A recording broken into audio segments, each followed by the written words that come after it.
What's been on your mind lately? What's been on my mind Yeah. lately? Um, I don't have any more food on my face, do I? no, I think you're clean. I think Okay. you got it. All right. Uh, Food's always on my mind. Um, no, I just turned 49 years old. So, of course, life and death, maybe you could say the law, have been on my mind quite a bit. So, it's my last year in my 40s, and I'm hoping to squeeze every bit of life out of it. You just got back from an adventure. Which one? Didn't you go? I thought you were out of town here last week. We did go out of town. We went to the central coast of California, a place called, they call it the Five Cities. So it's several little beach towns all kind of connected to each other. Mm-hmm. Avila Beach, Grover Beach, uh, there's some at Pismo Beach, and there's two more that I'm missing. But it's kind of where Rachel grew up in the Central Valley, it was their San Diego. So when you wanted to get away for the weekend, it's a couple hours to the coast, and you go over there, and it's cliffs and rocks and cold water, but pretty, and it's kind of like ag centric because Uh-huh. it is the Central Valley still, and so you'll have it's like a farming community but with a beach.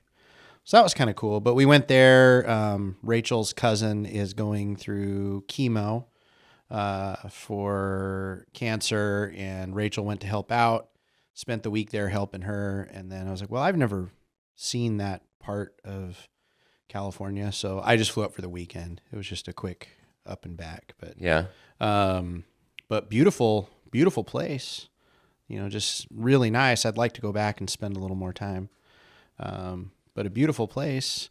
And, we got to see family and friends and spend time with them. So it was a nice, slow weekend. Hmm. It was nice. So, I had a little epiphany. We're studying right now the Old Testament and the creation of man, God's commandments to people. People that obey the commandments thrive, become incredibly wealthy, civilization increases and advances, and then people that disobey his commandments, they fall into chaos. There's warfare and there's destruction, and it's this pattern that keeps repeating and repeating, and we haven't figured it out yet. We keep repeating it today, and thinking a little bit about the Tower of Babel, like what were they thinking, trying to create this huge tower to get into heaven? And some scholars think that it may have been a temple, an unauthorized by God temple in a manner to get to heaven without his permission, and other think that it was a literal just trying to get up to the sky and walk back into Okay. heaven. I don't know which one it was. Either way, it was people and majority of the civilization operating contrary to what God wanted them to do and trying to accomplish immortality without following the plan that he had set out for them.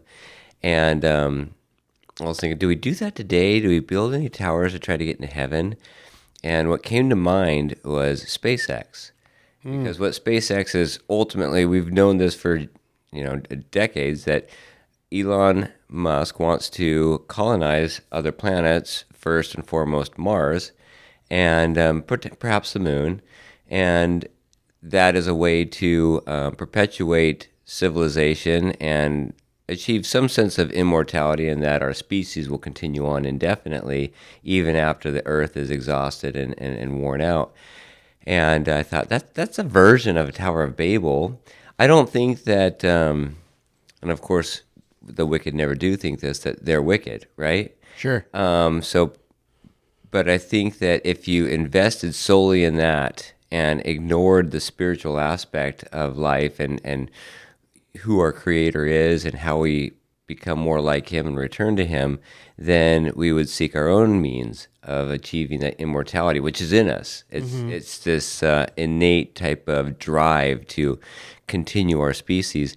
And I thought, well, if we get a lot of cool advanced technology from it, and for that purpose it's good, But if we lose everything else in the pursuit of it, then what's the purpose? Yeah. Have you thought of it that way? Am I way off? I don't know that you're way off. I think it's, well, as far as man or humankind exhausting the earth, for me, I don't necessarily subscribe to that. I think for me, that implies that God didn't plan for any of this or didn't plan for the earth to have this many people on it. Sure, but somebody who is planning on colonizing other planets, this planet's got plenty of space left to develop and assist in the continuation of human life and all other forms of life, much more than Mars. I mean, there's a lot less work to be done in Death Valley to create, a civilization than another planet. But he's choosing this other planet because I think he foresees the Earth not being able to sustain, or at least the population growing to the extent that, that's our destiny. Right. And I guess that's where I depart a little bit from Elon in that, I believe the Earth will sustain life until God doesn't want it to anymore. And then we don't have a say in it anymore. Whether we take off and go live on another planet, he'll still find us. So it's right. To me, it doesn't, should we focus on that or should we focus on improving our life here? Well, I don't want to cut you off, but I want to, you and I both believe in God. Mm-hmm. Okay. But for someone that may not believe in God, but wants to achieve immortality, then let's put it into their perspective. How would you achieve it? Like what nobody can really get into Elon's head, but if we were to attempt to, why is this ambition to get to Mars so insatiable? I think there's an innate need in us to, ever since we explored, right? We wanted to see what was around the corner, what was not, discover what was not seen. Mm-hmm. And you think about that today, has anyone else ever been here? Am I the first person to ever touch this rock or whatever? Yeah. There's kind of a romanticism with exploring, going somewhere you've never been, being the first one there. That's exciting and it drives us. I don't know. Has he thought past beyond just getting there? Well, yeah. You get there. We all saw The Martian, right? It didn't end well. Well, it ended good for everybody, but that was rough. That was a rough, they didn't edge of a colonize knife. No. And they had, it was just a small group of people. So imagining a civilization with giving birth and kids running around and everything, Yeah. Oh, don't touch the plastic sheet. You'll kill us all, so don't, it's hard to imagine living somewhere that does not want you there. We would have an easier chance, I think, living under the sea. Right. Building under the sea, farming under the sea, create bubbles, where Jar Jar Binks lived or whatever, create a civilization down there, in my mind, would seem easier than living in a place where you could be melted and fried and a vacuum sucks all the life out of everything in an instant. I get all of that instantaneously, and I am far from being genius, but why then is one of the smartest men of not only our day, but maybe the century, trying to pursue that? Well, I think, like you said, I've listened to interviews with him, and he is trying to colonize. He genuinely believes that at some point for our species to continue, we will have to leave Earth. Yeah, the Earth will not sustain life at some point. Right. Again, that's where we differ because I believe, but let's God has planned for all this, and the Sure. Earth will sustain life as long as God wants it to. So do you see? So you don't make the connection of the Tower of Babel aspect, like we're going to achieve. Well, if they built the Tower of Babel because they could, then yeah, I believe that. I think Elon goes to Mars because he can't. If I had access to those kinds of funds, I'd be going on adventures. But he's been trying to do this before he had those funds. Well, sure. I think that's what drives him. There's probably almost I'm guessing there's probably almost for him a religious aspect to it, a Yes. save humanity aspect to it. But faith in humanity's ability to do it, Right, that we're going to solve it. rather than faith in what the creator had in mind for us. Yeah, and along the way, he's making innovations that is making our life here that much better. Absolutely. You And I know? drive a Tesla, and I'm not Tesla, you that can get embarrassed to say internet it. all over the world, you Yeah. know, from the satellite launches that he's testing the rockets. You know, think about transport and deliveries happening in minutes rather than days and days on railroads and trucks. You can launch something to the other side of the world and deliver a product or a load on the other side of the world and have it come back in minutes. Yeah. You know, I mean, all of that is our technological advances that help our lives here be more productive, enjoyable, you know, easier. And for that, I appreciate him immensely. I don't like anybody's religion or lack thereof is 100% up to them, and I will respect that and defer to their ability to choose who they want to follow or not on their own.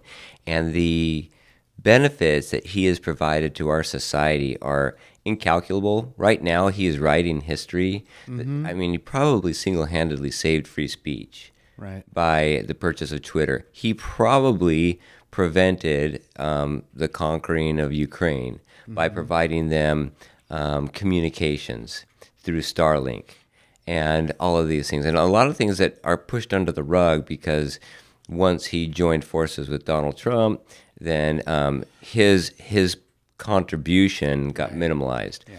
But if you think about how he's going about all the different companies that he has, one of the companies that is easily overlooked is the Boring Company. And so it's this, they've been trying to bore giant tunnels for decades, and generally it would cost like $1 billion. Isn't he trying to connect like LA and New York underground?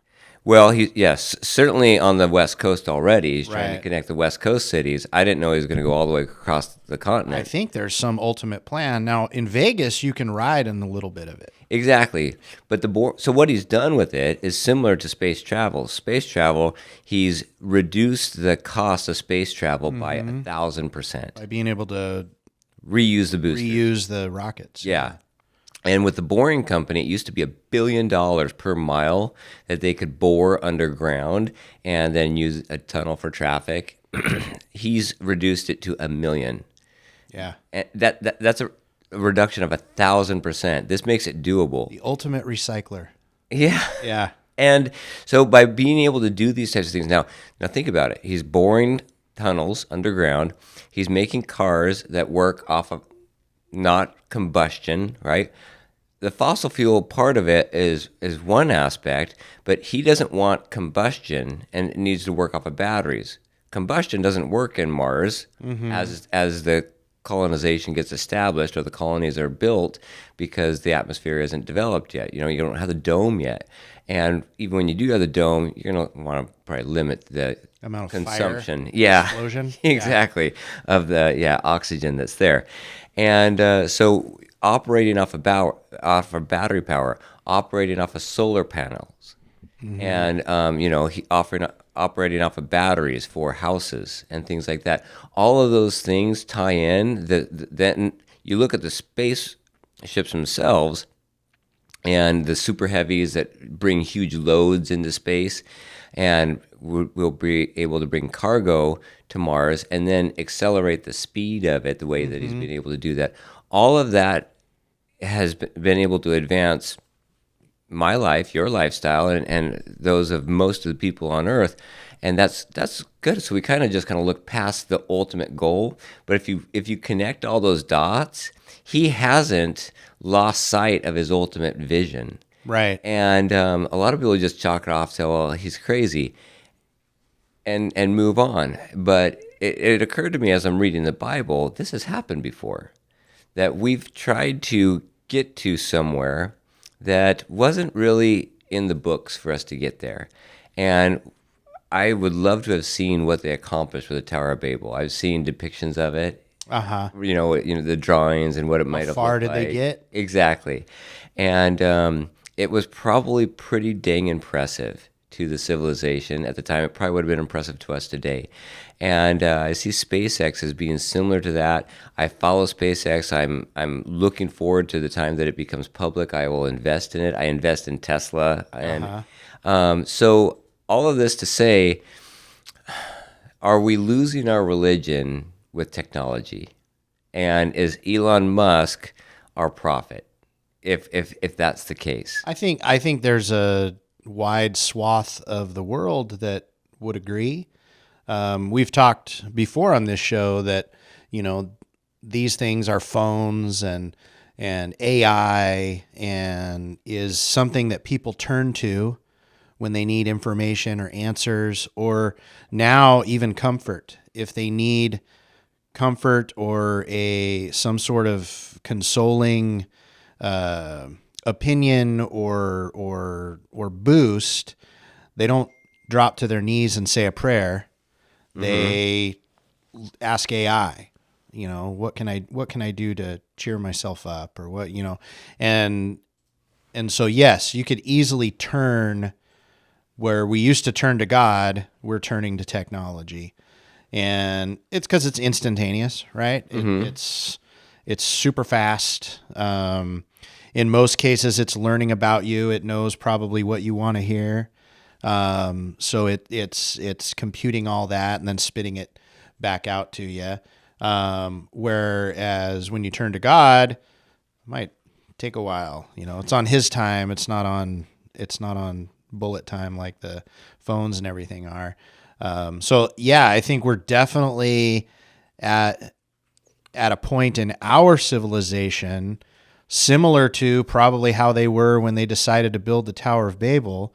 I'm tired of waiting on God. I'm going to go up. I'm going to go knock on His door. So let's start building a tower and get there. Yeah. So like you say, it probably is it's a revolving, situation to where I'm not getting the responses that work for me as fast as I need them. So let's speed this up. Let's build a tower. Maybe if I pray from higher up, it's less distance. Maybe if I launch a satellite into space, then God will hear me there because it'll relay it deeper into space. So along the line, I think it's similar. I can see the connection you're trying to make. Yeah, and I think along the line of trying to accomplish it, you start being impressed with what is being done. Sure. And then you forget that the God equation part of it is even there. You start to worship the products of your own hands. Right. And that is where we've seen, one of the first commandments is that we shouldn't worship any other gods or idols. Yeah. And when we're starting to worship technology and everything that we can make, then that is the sense of idol worship, and it replaces God. When Moses went to Sinai and people were looking around and going, well, where's our prophet? I need some answers. They decided to build their own, golden calf. Well, let's pray to this. We'll make that happen. And there's still people that do that today, that build these golden calves and pray to them and expect an answer and all these things. And it who's to tell them they're wrong if they truly believe in it, if they're actually receiving benefit from those practices. Maybe there were some architectural advances that came from building the Tower of Babel. Look, we don't have to live in any caves anymore. We can build these things. And then, if they were to see our skyscrapers today, they would probably say, that's it. That's what we were trying to do. We were trying to do it out of sticks and rocks, and here you've done it out of steel. But I think man or humankind always is trying to break into somewhere new, find some new ground, find some new territory, find some new answer to the life they're living. Otherwise, we would have stopped, right? Yeah. As soon as we were able to keep the rain off, we would have ultimately. stopped. Yeah. We would have been like, that's good enough. Happiness comes from satisfaction in what you're doing, or, piling on the instant gratification so it's so close together that you never just sit down and reflect upon who you are and what your relationship is with your Creator. And so then the more you do that, the more tone deaf you become Right. to the actual correspondence that is coming from our Creator, and what direction you should be heading. And I think that that is true even among the people that purport to be religious outwardly, where they're studying their scripture in a hurry by putting it on audiobooks and then putting it on 1.5 speed to have it read to them. Sure. Right? Because I started reading again, and this is honestly just an epiphany that has occurred to me in the past month or so as I started over in the Old Testament. The Old Testament is one of those scriptures that I kind of just, I find excuses not to read it, Right. because it's not as quick and easy just to Sure. the It's a storyline little is bit of a harder. slog. Yeah, to go along. I mean, you read the New Testament, the miracles that Jesus is doing, and it's just it gives you that what is it, to the sense of, this is a miracle, this is the Son of God, this is awe-inspiring. You get the hairs on the back of your neck standing up when he heals the blind man, or when he raises the daughter of Jairus. Right. And but in the Old Testament, it's like cities are being wiped out, and people are being evil, and they're being destroyed. The flood is covering the earth, which is an amazing, crazy, and sad story. And so with these happening, I'm starting to read it line by line and trying to figure out, okay, where am I on this side of our time frame today? Am I one of those that is going to enter the ark? Because there was very few. Or am I one that's making fun of Noah for building an ark? It's a good question. I always, what would I do? If I was in those situations, we all love to think, well, I'd be the one that, believed Noah. But there's definitely things in my life where I was like, oh no, I railed on this as being a bad thing, and then it turns out to be this wonderful thing, and I was on the wrong side of it. And I think and I think that's human nature, but I think the difference is being able to recognize that this was a good thing to support. This was a good a benefit to me, and I was wrong. And I think if you can say you're wrong, and it's difficult to do, I hate to do it. People will defend their opinion to the death and not say I was wrong. And so I imagine how many of those people that were drowning in the flood were screaming at that point to get on the ark. Right. Let me on, please, please, please. And I was wrong, I was wrong, but then it's too late.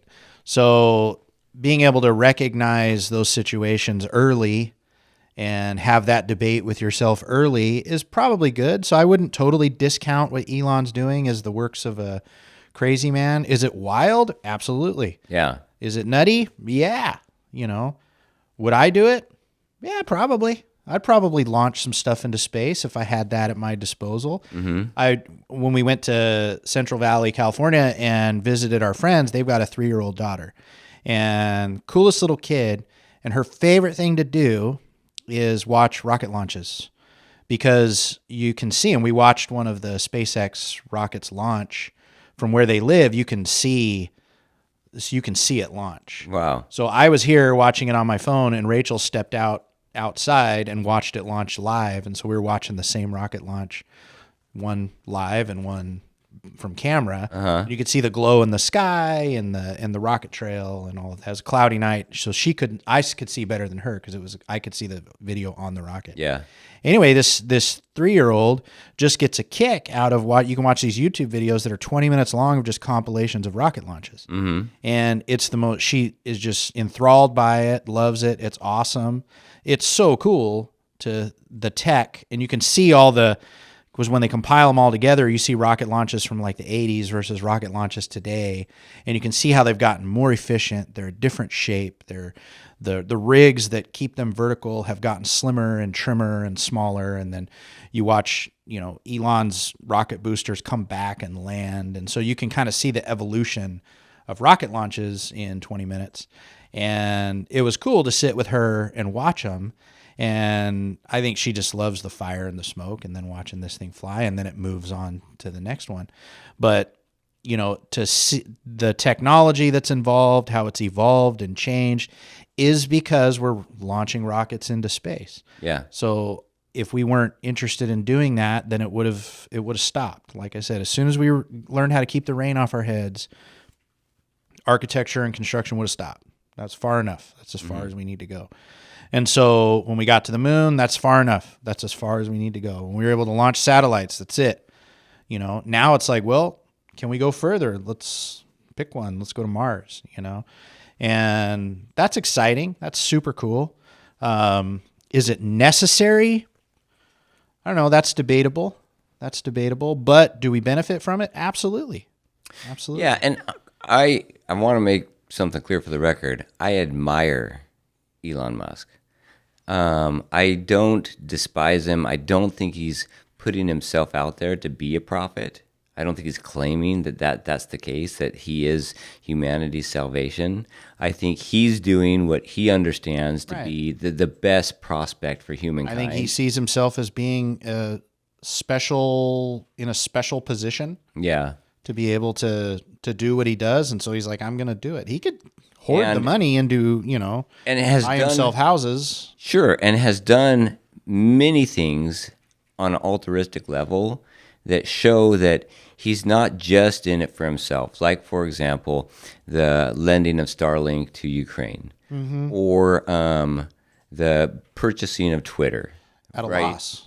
At a loss to maintain the ability for people to speak their mind, and not banning them or deplatforming individuals that are totally railing against him and the Republican Party or anything that... Go on, seek out the bots, get rid of the bots. Let's make this less fake and manipulated. Yes, yeah. and getting back to, he wants to connect humanity. He was one of the people that was very cautious about the release of AI in the beginning, and he was very upset. I remember the interview when OpenAI released, he called for it to stop. Yes, right? Let's push pause. Yeah, stop. And then it didn't, and so what do you got to do? You got to join in and try to rein it in a little bit with an alternative that will help people use it responsibly. Grok, have you used Grok? Yeah, it's the one I prefer. I do too. Yeah. I've only recently started using it, and I prefer it. It is very just simple, easy, but it feels more realistic. Yeah, it feels more human. Yeah. It's not perfect, but it feels more human. Yeah. And it's, for as new as it is, it's pretty amazing how far it's come. Pretty cool. So I'm not downgrading any of the benefits that we've received from his innovations. I think that he is one of the most brilliant minds of this century, and history will be written, and he will have a very favorable chapter in his name. I think favorable, meaning he did good for humankind, regardless of ultimately not pursuing God for our salvation here on this earth and fulfilling earth's purpose until we ultimately return to God through Christ's second coming, right? Yeah. I think that religious individuals often get similarly off the rails when they're looking for the timing of the second coming. They're trying to calculate the date of the second coming, and they're searching the scriptures diligently, and they're spending a lot of their time and effort trying to figure that out.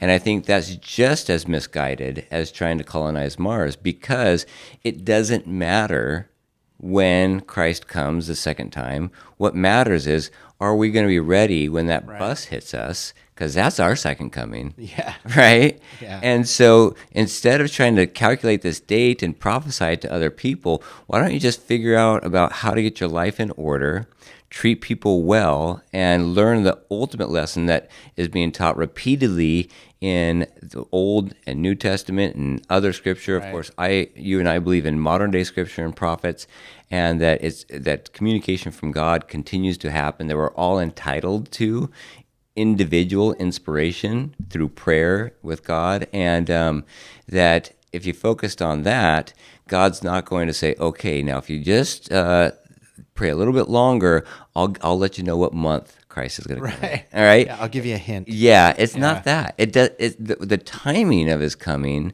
I don't think, is nearly important as the preparedness of us. Oh, well, sure, because Right that's now. what determines the ultimate result. Yeah. When he comes, it's only the start of, well, now we're going to turn it back to you and see how you lived your life. Mm-hmm. Judgment Day, right? So I was having this conversation with a friend just the other day about how one of the reasons we're seeing everything we're seeing with people kind of losing their minds online and devoting themselves to causes that aren't necessarily positive to the world and things, and kind of taking on these ideologies that are destructive, is we're more willing. Are you talking about more like what? Just for an example, ICE and ICE out and kind of screaming at so people screaming at each other over things that are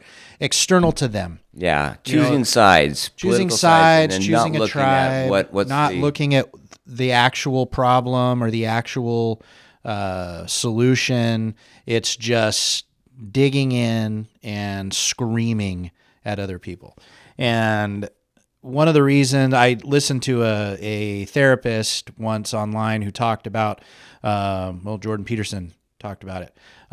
The reason that we're susceptible to do that is because it's easy to see flaws in other people and in systems and other things, and much harder to see the flaws in ourselves. And it's more painful to see it in ourselves. Yes, and it's more painful to work on it. So to avoid working on myself, I'm going to pick a problem external to me, and I'm going to work on that, whether it's global warming or ICE or immigration or religion, whatever it is.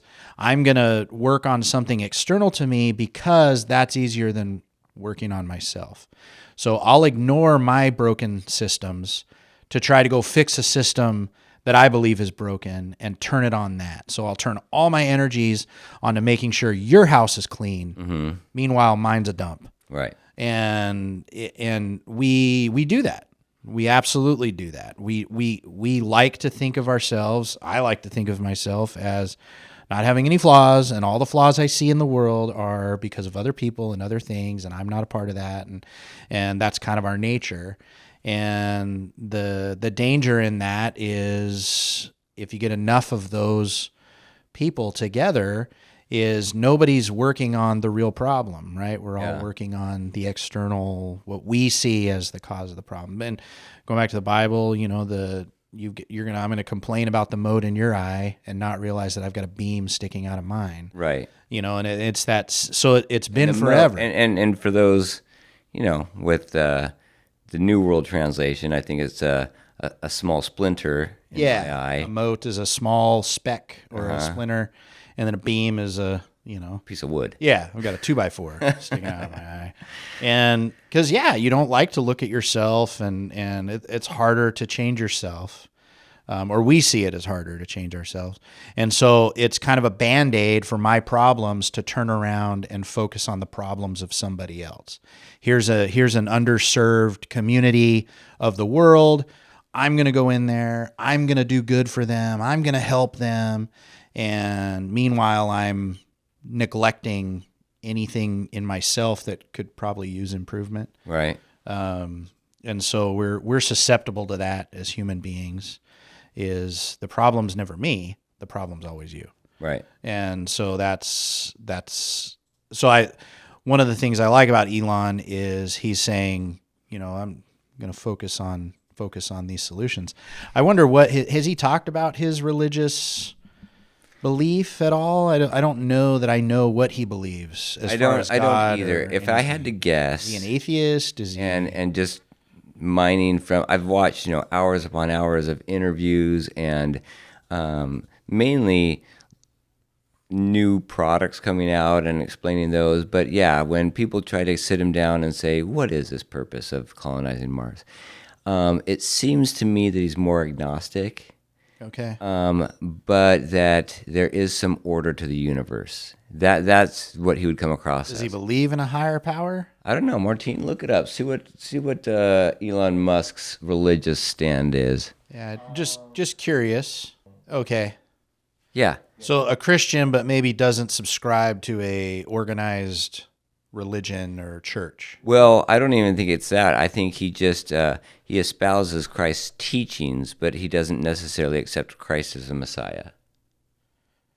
Like he looks up to him, Like he values says, him. He says yes. He did a good thing for society. That would be a good thing for society to follow along in his footsteps. He was not necessarily the Son of God who we need to worship in order to get into heaven. Martine's got more.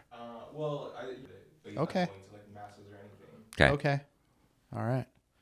So he does believe in Jesus, Well, I mean, I think he believes in him or as he a believes historical that figure. following Jesus' teachings maybe leads to a better life, Society. to a better society. Yeah, I think that'd be pretty hard to argue with. Well, there's plenty of people that do. I know, but I find it hard. Okay, well, I want to switch topics here. Let's get into things you hate. Wow, The thing you things I hate. That's a big shift. Yeah, it is. You know what? I'm spontaneous. Well, I certainly don't hate Jesus. But I was listening to a podcast the other day, and it was talking about legacy and the legacy we leave behind. Uh-huh. You know, because we're all going to die. We're all going to be gone. And Was it our everybody's... podcast? No, it wasn't your pod. I don't listen to your podcast. Oh, yeah. You'll have to send it to me one day. I'll follow it. The legacy that we leave behind is really all we leave behind, and eventually, you know, every gravestone goes unvisited. You know, that's somebody said that once, and so eventually everyone's forgotten about at some point, except for a few people. And so the conversation was, do you think, you know, the name Hitler's been invoked quite a bit lately in our culture? And do you think he gets excited about that his name is used still today, probably daily, maybe even more than Jesus's name in today's cultural conversations? Does that bring him, is he excited? Would he be happy about that? Or would he be disappointed at what his name means?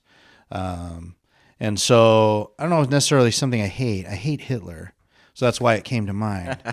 But as far as, you know, something that, you know, trivial that I hate, you know, So nothing that's that the one that happened- comes to mind. Nothing that happened on your trip to California.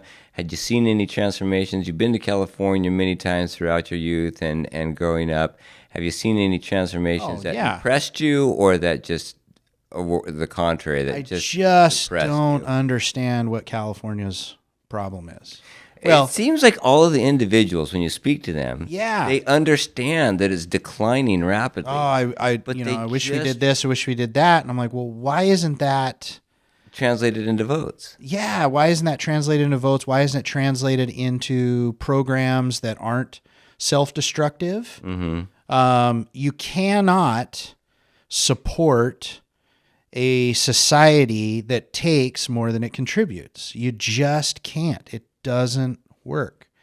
And, you know, what you see in California is you have a lot of people that are on the regulation side of things. We need regulation, and we're going to create regulations, and we're going to form regulations. We're going to enforce regulations, and lot fewer people that are on the production side of things. You know, there's the rule-making side of things, and then there's the actual living and production side of things. And they seem so disjointed. It seems like the people making the rules have no idea what it takes to produce anything. Yeah. And the producers keep voting for those people. Maybe. Or is it a fact that the actual constituency of California is actually made up of the people that are producing the regulations? So that is their constituency, and the producers are very few, and they're not their constituency. I don't get it either, but I meet regularly with people that have come from California, and they've moved from California because it becomes unsustainable or just too aggravating to live there. Yeah. but will still rail against the types of politics that are here and support the type of politics that are there. And so Right. they That's don't why I make disjoint it. I don't yeah, they understand don't why you make the don't connection. see They're like, that. California is just, it's, the people, the neighborhoods have gone downhill, the prices have skyrocketed, you can't do anything, you can't build anything, you can't own a business, so we're here. And then they start railing against the Trump administration. Right. And as if that's a universal view that I should adopt. They just assume that I adopt that. And some get confused. They're like, why are you flying that flag out there? Don't you think that's a little bit, like a disjointing as far as your political beliefs, and you're ostracizing some of the Democrats out there? And I thought, that's a sad state of affairs. You're talking about the American flag. Yes. You guys have one of the biggest in town. We've got a giant American flag out there. What's the size of our American flag, Martine? It's a 30-foot it's a 30-foot flag. Yeah, 30 foot in the long direction. Yes. Wow, It's a big flag. that's incredible. And So there's people that ask you and think that doesn't represent. they think that it represents the Republican Party. Wow. And so they think that what we're doing there is we're putting ourselves out there as, hey, we're Republicans, we do business, and you're welcome to do business here, but you're going to be entering into that type of atmosphere. And I've had people bring that up, like, don't you think that's a little bit on the fringe? And I think I don't want to live in a society where flying the American flag puts me out there as an outsider that's discriminatory against anybody else. I want the American flag to represent anybody that wants to contribute, anybody that wants to be productive is welcome. And it does. That's what I'm trying, that is the message that I'm putting out there. Freedom for all, for any religion, for any political belief. Now, just don't impose it upon me, and I won't impose mine upon you, and that's what freedom truly is. But when people think freedom means we have to have universal health care and universal housing and universal living wages. And those all sound like great things. But how do you support that system? And I think that's where we've gotten in California. You make others pay for the housing. You make others provide the health care. The reason housing is so expensive in California is because it's so expensive to build in California. The permits, the regulations, the over-designing, the over-installation of systems in the name of safety. But the converse of that is it makes it really expensive to build. So these homes that were recently destroyed in the Malibu fires, the cost to rebuild those homes under current California regulations is making it almost impossible to get it done. That's not even talking about the timelines of the permits, what those take. There's homes that are on the beach that were built in the 40s, in the 20s, 30s, 40s, that are still standing. But when they burned down, now to put a home on the beach, you need to build caissons that go down 60 feet, fill them with concrete. So you're talking $2 million, $3 million just to be able to build your foundation that this new home will sit on. So then you translate that across the rest of the house. You're talking about having to spend $10, $12 million to build a home that was probably, if you were to build that home today to the home that was originally there, is probably a $250,000 home. But to build the same home there now is $12 million. So it just makes it almost impossible to live there unless you make it insane amounts of money. I don't know how people live there. And every time I'm there, and I'm not visiting, the inner cities, I'm visiting the tourist locations, right? Nobody who lives there, nobody who works there lives there. They all live 30 miles inland, drive over the mountain to come to work every day to make me feel like I'm in a luxury resort or something like that. None of them live there. They can't live there. And most of the reason for that is because of the extreme regulation that California puts on everything, that it puts on its fuel, that it puts on its mining, that it puts on forestry, that it puts on lumber, that it puts on contractors, architects, bankers. But you can't get through the bureaucracy and come out with a product that's worth it. You just can't. It doesn't pencil. Yeah. You can't fund it. You can't build it. Then on top of that, let's feed everyone for free. Let's house everyone for free. Let's send everyone to school for free. Let's do it all for free. Where does it? It just boggles my mind that anybody thinks that, number one, anything's free, and number two, where are you going to get the money from? If everyone exits and says, "I'm not putting money into that state anymore, into that program anymore," how are you going to fund it? Right. And so I think these are all things that sound really good because they get tied up with emotion, right? It gets tied up with morality and kindness and fairness, and you can't have all of that. There has to be a side of you that looks at the actual numbers.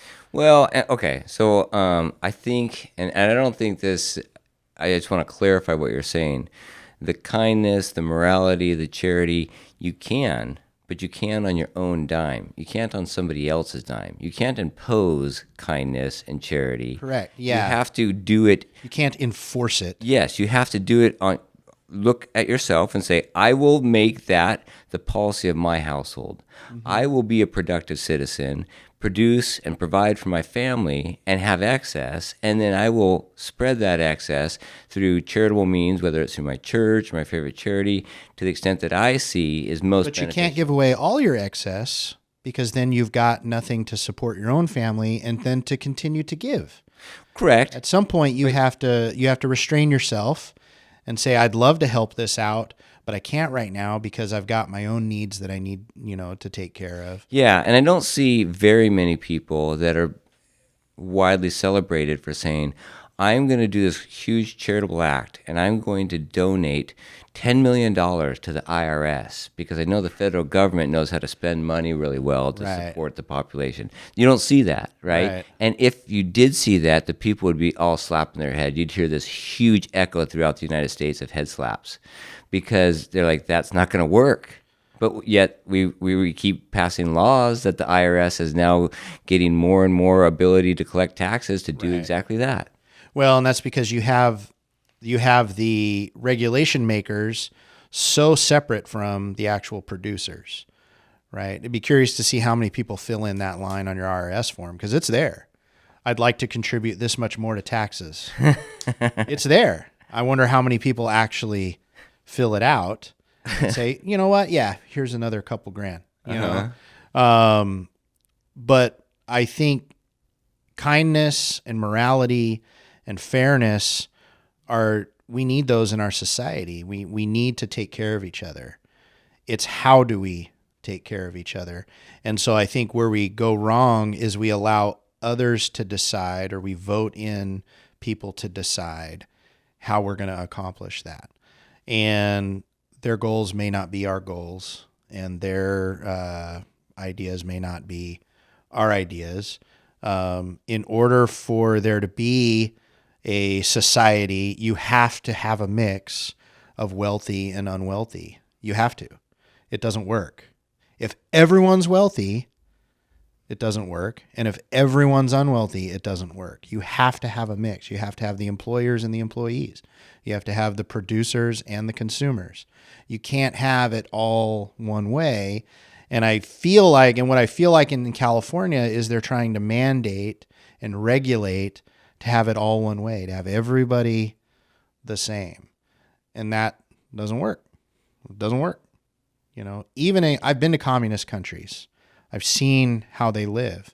And even in communist countries, there's the wealthy and there's the unwealthy. There's the laborer and there's the employer. That's the only way it works. Mm-hmm. And I feel like California is pushing against this fantasy that we can have everyone be the same. We can have everyone have the same opportunities, and that's just not reality. And so then you have the clash. Or everybody has the same lifestyle. Yes. Sorry. Yes. The same outcome. Yeah. We want everyone to have the same outcome, and it doesn't work. And California is a perfect example of that. It doesn't work. You can't mandate it. You can't regulate it. How did you get to California? I drove. Okay. So, and in driving through it, did you see anything that had changed significantly from prior decades going through and your experience in California? Because I remember going to California in the 80s, and I was enthralled with it. San Francisco was a beautiful city. Yeah. And just going around and just looking around in awe of this. And I grew up in Salt Lake City. It wasn't a podunk town, but San Francisco just seemed to be this emerald city that It was. it sparkled. It absolutely was. It was what we could be, you know. It was definitely an icon of California, you know, the best of architecture, the best of you know, a community taking advantage of its access to water and all of these things. It was that, and then I just feel like the ants kind of tore it down. Yeah. You know, they consumed it, and now it's nothing like that anymore, and it's really sad. And you can't have everybody taking and nobody producing. That just doesn't work. You can't have that. Well, talking about producers, you're in the process of creating a couple new businesses. One of them being Twisted Sugar. Twisted Sugar, and where are we at with that? What's So the building's under construction for our first location, Avenue B and 20th Street. What's Plumbing's the coming out of the ground. estimated opening? We're shooting for kind of May, June timeframe. That's fast. Well, I hired a good contractor. They're on it. They're moving fast. You know, just like everything, the faster you go, the less it costs and the more money it makes. Okay. So if the contractor, the faster they can build it, the more money they make. So go at it, you know, go full bore. Let's go. Let's get it built. So that's the first location. The second location will be a few months behind it in the foothills. So you decided it for sure? Yeah. So we have a lease agreement and a building that is in design right now that'll be out there, that'll have a drive-through and everything else. So we'll have our big kitchen and everything will be at the Avenue B store. Yeah. Where we'll make everything, and then we have a smaller location, but still with a drive-through and everything in the foothills, where we'll take everything there. Where is it? It's going to be where Justin's 4th Avenue gym is. That Jacobson development there. So there's a building there that Just currently behind houses, Jacobson's sales offices, and then there's a Domino's, and then the dance yoga studio that's there. A new building right next to that. Yeah, and the disco dance car wash. Yep, right behind it. I think they missed the mark on that car wash. I think they should just take out all the brushes, leave in the foam sprays and everything, and the lights. Just have raves. Yeah, exactly. It's not a bad idea. You know, not a lot of people get their cars washed late in the evening. It could be a second revenue stream. Right after you're working out at 4th Avenue gym, you want to clean up but still get a little party. Yeah, I'd check that out. I think I'd be in there dancing. All right, maybe this is a business endeavor. Maybe turn on those scrub brushes, but make them move real slow. Yeah, exactly. Yeah. So you could just hang on them. Yeah, you could just hang on them, dance with them. Yeah, it's not a bad idea. I think we just stumbled on to the next. Call Elon, see if he's in on this. Yeah. All right. Yeah. Okay, Chris. Any parting words of wisdom? No, just as much as it sounds as much as it sounds mean, to not be kind to people, we have to remember that this country was built with the idea to invite immigrants. That's what built this country. My grandparents immigrated from Holland, and I'm so grateful every day that I am an American. And at the same time, we need to make sure that we're still practicing the Christian belief of being kind to our neighbor. So no laws ever changed by screaming or pointing fingers or anything like that. So it's very important who we elect, who we vote for. But I believe there can be a place where we can all produce and take care of each other. I think that place exists, and the only country that has a chance of that is America. Yeah. And it's been proven time and time again that's the model that works. So I would just ask everybody to kind of keep that in mind, be kind, but also be understanding that we are a nation of laws, and that's important. And those laws, when they need to be enforced, is for our good. So be kind to those that are protesting, but also be kind to those that are enforcing our laws. Yeah. And what I find is when you're truly secure in your own beliefs, the protests don't get under your skin. It only gets me upset when they destroy things. Sure. Well, vandalism is another. But that often comes along with these protests. That comes into these mob actions, and so peacefully protest. I'm all for it. I was asked to comment on the ice walkout that Gila Ridge is doing, and my daughter is witnessing it, and was getting sprayed by people that as she walked out were protesting because she decided to stay in there. And I thought, okay, if they're spraying with water, then I'm not going to get too bent out of shape. But hopefully it's just water. But why can't they just say their mind? Fine, walk out. I don't understand how they get to walk out of school. I want to find a cause that is noble that allows me to walk out of school, because I think that institution is pretty worthless.